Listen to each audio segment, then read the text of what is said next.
Good ஆஃப்டர்நூன்ப்பா. நான் இன்னைக்கு 2 physics கொஷினை சால்வ் பண்ணி காட்டுறேன் உங்களுக்கு. இப்போ இந்த ஃபிசிக்ஸ் கொஷின் பாருங்கள். Motion in 1D JEE question.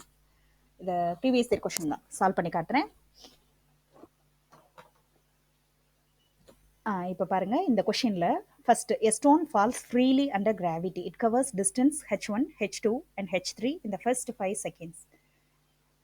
The next 5 seconds and the next 5 seconds respectively. The relation between h1, h2, h3 என்னன்னு கேட்டிருக்காங்க. சரி பார்க்கலாம்ப்பா. இதில் ஃபர்ஸ்ட் கேஸ் என்ன அப்படின்னா, இந்த கொடுத்துருக்கிற கொஷினை நல்லா அண்டர்ஸ்டாண்ட் பண்ணிக்கிடணும். என்ன கொடுத்துருக்காங்க அப்படின்னா, ஃபர்ஸ்ட் ஒரு ஸ்டோனை ட்ராப் பண்ணுறாங்க. ஸ்டோனை ட்ராப் பண்ணும்போது இனிஷியல் வெலாசிட்டி 0. அது 5 செகண்ட்ஸில் h1 அப்படிங்கிற டிஸ்டன்ஸை கடந்து வருது. அப்போ ஒரு வெலாசிட்டி இருக்கும், அது ஃபைனல் வெலாசிட்டி.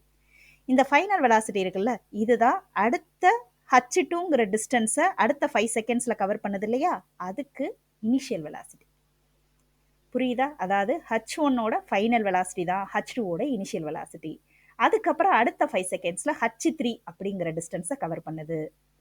ஸோ 5 செகண்ட்ஸாக ட்ராவல் பண்ணுது. ஒவ்வொன்றுத்துக்கும் இதுக்கு இனிஷியல் வெலாசிட்டி 0, இதுக்கு இனிஷியல் வெலாசிட்டி நம்ம கண்டுபிடிக்கணும், இதுக்கு இனிஷியல் வெலாசிட்டி நம்ம கண்டுபிடிக்கணும். பார்க்கலாம். இப்போ h1ங்கிறதுக்கு ஃபைனல் வெலாசிட்டி என்னங்கிறத கண்டுபிடிச்சிட்டோம்னா தான் நம்மளுக்கு h2ஓட இனிஷியல் வெலாசிட்டி என்னன்னு தெரியும். செக் பண்ணிக்கலாமா? So v is equal to u plus a t. Free fall அப்படிங்கிறப்ப ஏங்கிறது ஆக்சிலரேஷன் டியூ டு கிராவிட்டி. அப்போ ஃபைனல் வெலாசிட்டி என்ன வரும்? இனிஷியல் வெலாசிட்டி 0 அப்படின்னா final velocity 10 into t. T means 5 இல்லையா? ஸோ 5 இன்ட்டு 10ங்கிறது 50. அப்போ நான் இந்த இடத்துல இருக்கிற வெலாசிட்டியை கண்டுபிடிச்சிட்டேன், 50. அப்புறம் இங்கே இருக்கிற வெலாசிட்டியை பார்க்கலாம். இதுக்கு நம்ம என்னன்னா v is equal to u plus a t. அதே மாதிரி தான் u வந்து என்னன்னா 50, a வந்து 10 இன்ட்டு 5, தட் இஸ் 100. ஸோ இந்த இடத்துல 100. இப்போ நான் எல்லா இடத்துலையும் இருக்கிற வெலாசிட்டி, ஸ்டார்டிங் பாயிண்டோட வெலாசிட்டி கண்டுபிடிச்சிக்கிட்டேன். ஸோ இதுக்கு இனிஷியல் வெலாசிட்டி, h1க்கு இனிஷியல் வெலாசிட்டி 0, h2க்கு இனிஷியல் வெலாசிட்டி 5, h3க்கு இனிஷியல் வெலாசிட்டி 100. ஏன் இப்படி கண்டுபிடிச்சு வச்சிருக்கேன் அப்படின்னா, நம்மளுக்கு டிஸ்டன்ஸ்க்கு ஒரு ஃபார்முலா தெரியும், ut ப்ளஸ் 1/2 at². இதில் அப்ளை பண்ணுறதுக்காக தான் நான் இந்த மாதிரி இனிஷியல் வெலாசிட்டி கண்டுபிடிச்சிட்டேன். ஏன்னா எல்லா டிஸ்டன்ஸ்க்கும் இனிஷியல் வெலாசிட்டி வேணும். ஃபர்ஸ்ட் டிஸ்டன்ஸ் என்ன சொல்லியிருக்காங்க? h1 சொல்லியிருக்காங்க. அதோட இனிஷியல் வெலாசிட்டி 0ங்கிறதுனால இந்த ஃபர்ஸ்ட் டேர்ம் 0 ஆயிரும். 1/2 இன்ட்டு 10 இன்ட்டு t²க்கு பதிலாக 5². ஸோ இது என்ன ஆகும் அப்படின்னா 5ன்னு மாறிடுது. That is okay. இது என்ன வருது அப்படின்னா 125 மீட்டர். h1 கண்டுபிடிச்சாச்சு. அடுத்தது h2 கண்டுபிடிக்க போகிறேன். h2 கண்டுபிடிக்கிறதுக்கு இனிஷியல் வெலாசிட்டி 50. 50 இன்ட்டு 5 செகண்ட்ஸில் அது எவ்வளவு தூரத்தை கடந்திருக்கும் அப்படிங்கிறது தான் 1/2 இன்ட்டு ஏக்கு பதிலாக 10 போட்டுக்கிறேன், into 5². So second term 125, first term 250. So டோட்டலாக நம்மளுக்கு 375 வரும் h2. அதே மாதிரி h3 என்ன வரும்? அதுக்கு இனிஷியல் வெலாசிட்டி கண்டுபிடிச்சு வச்சிருக்கேன், அதான் 100. ஸோ 100 இன்ட்டு 5, அதே மாதிரி 1/2, ஏக்கு பதிலாக அதே 10 தான், acceleration due to gravity, 5². So நம்மளுக்கு இங்கே 500 ப்ளஸ் இதுக்கு என்ன வரும் அப்படின்னா 125. ஸோ டோட்டலாக 625. ஸோ இப்போ ஃபர்ஸ்ட் ரிலேஷன்ஷிப் பார்ப்போம். h2 is equal to 3h1 அப்படின்னு சொல்லியிருக்காங்க. h2ஓட வேல்யூ 375. எஸ் 3h1 பண்ணணும்னா h2ஓட வேல்யூ வந்துடுது. இந்த ரிலேஷன்ஷிப் கரெக்ட். இந்த ரிலேஷன்ஷிப் கரெக்டானு பார்ப்போமா? h3 is equal to 3h2. So 3 into 375ன்னு எடுத்தோம்னா 625க்கு மேலே போயிடுது. அப்போ ரெண்டாவது ரிலேஷன்ஷிப் தப்பு. அப்போ இந்த சாய்ஸ் வராது. இந்த இது பி கண்டிப்பாக வராது, உங்களுக்கே தெரிஞ்சிருக்கும். அடுத்தது பாருங்க, h1 is equal to 2h2 அப்படின்னு கொடுத்துருக்காங்க. h1ஓட வேல்யூ 125.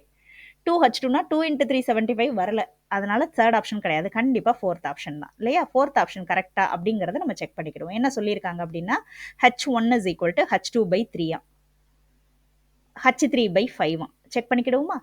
எல்லாமே கரெக்டாக வருதானே? இது 125. h2 வந்து 375 டிவைடட் பை 3, 125 தான் வரும். 625 டிவைடட் பை 5, 125 தான் வரும். ஸோ இந்த ஆன்சர் தான் ரைட். இதில் நம்ம கிவன் டேட்டாவை அண்டர்ஸ்டாண்ட் பண்ணிக்கிறதுல தான் மேட்ரே இருக்குது, மற்றதெல்லாம் ரொம்ப ஈஸி தான். அடுத்த கேஸ் வாங்க.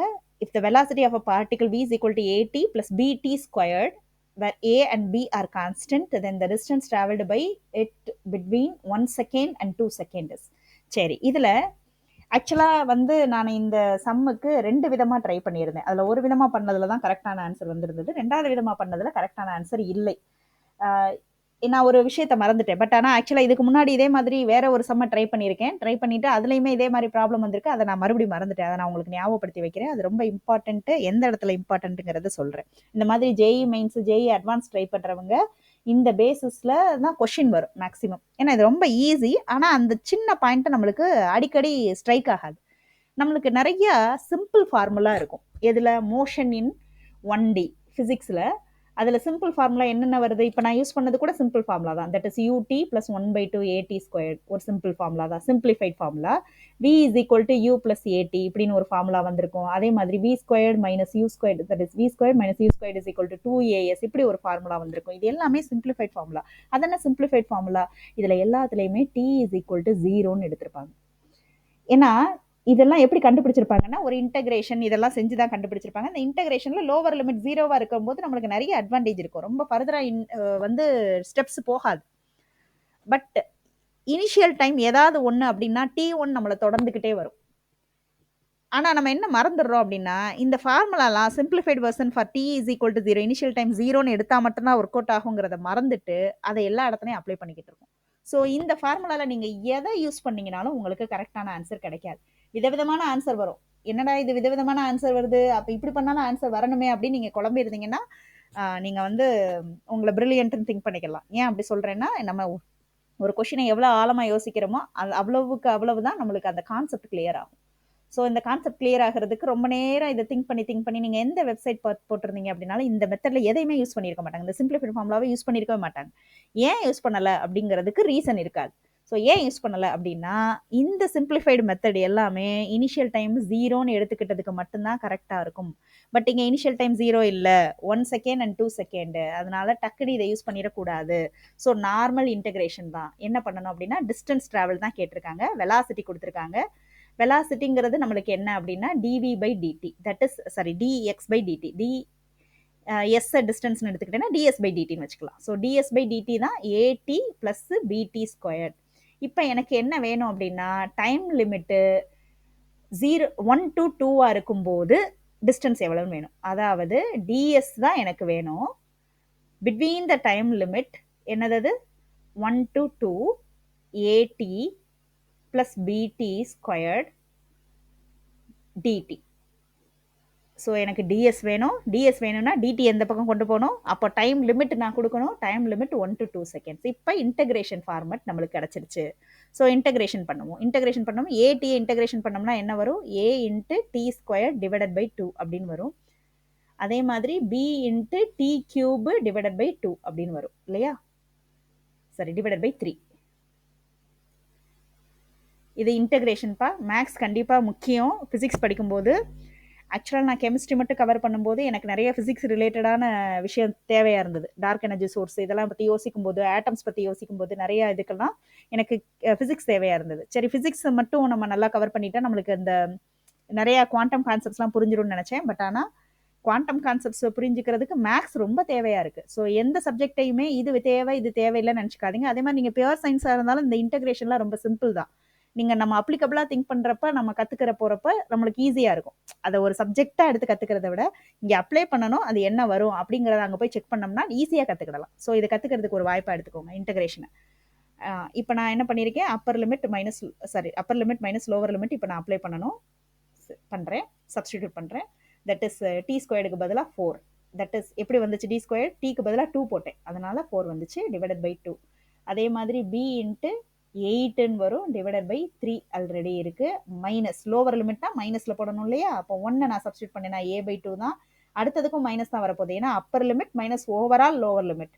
ஸோ பிக்கு இன்ட்டு டிக்கு பதிலாக 1 தான் வரப்போகுது, b by 3. இதுதான் இதை நம்ம இப்போ சால்வ் பண்ணால் நம்மளுக்கு ஆன்சர் கிடச்சிடும். செக் பண்ணுவோமா? 2. So 2a minus a by 2ன்னு எடுத்தோம்னா 3 by 2a. அடுத்தது b 8 by 3ன்னு வருது, 3a காமனாக வெளியே எடுத்துருங்க. 8b மைனஸ் பின்னா 7b by 3. ஸோ நீங்கள் இதை எங்கே செக் பண்ணிங்கனாலும், நீங்கள் இந்த ஃபார்முலாவில் எதை யூஸ் பண்ணிங்கனாலும் விதவிதமான ஆன்சர் கிடைக்குமே தவிர்த்து ஒரிஜினல் ஆன்சர் இது கிடைக்காது. ஏன்னா இதில் எல்லாத்துலேயுமே இனிஷியல் டைம் வந்து 0ன்னு எடுத்துக்கிட்டா மட்டும்தான் இது, மற்றதுக்கெல்லாம் இன்டகிரேஷன் தான். ஸோ நான் எதுக்கு எதை அப்ளை பண்ணணும்னு புலம்பக்கூடாது.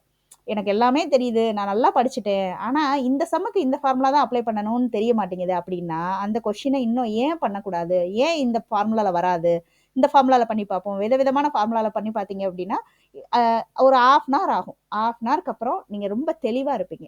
அதுக்கப்புறம் அந்த டவுட் வரவே வராது, காம்ப்ரமைசேஷன் இருக்காது. அந்த மாதிரி கற்றுக்கோங்க. நம்ம ஃபிசிக்ஸையும் சேர்ந்து இனிமேல் சால்வ் பண்ணலாம். தேங்க்யூடா.